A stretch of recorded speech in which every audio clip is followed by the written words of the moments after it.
Mo, good to see you. Should he backtrack on the farmers' inheritance tax?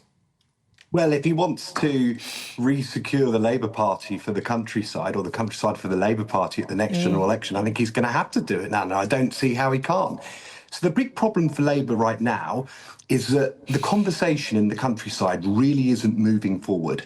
This inheritance tax stuff is a huge elephant in the room, and it's preventing Labour MPs, and they've got over 80 in the countryside now, from being able to really talk about much else. Because whenever they try and campaign, it's the first thing that farmers and rural people want to talk about, because rural people love their farmers just like the rest of the country, and they're terrified about their future. So rural MPs, Labour's rural MPs, are getting in the neck. And I think they probably feel that, given concessions have been made elsewhere, that perhaps tidying up the policy a bit and trying not to go ahead as it is now, where we could potentially have 75% of farms thrown under the bus, that's not sustainable. So I think they're trying to find a way that is somewhat palatable for the government, but they've got to move fast, Nana.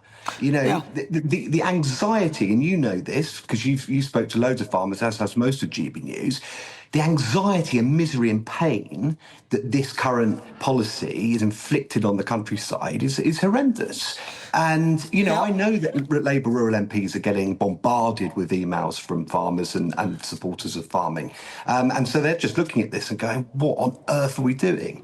Some of these majorities, Nana, are tiny. Look at County Durham, right? County Durham has just moved to reform. But Labour made some good gains there. Bishop Auckland, for a classic rural seat, switched Labour.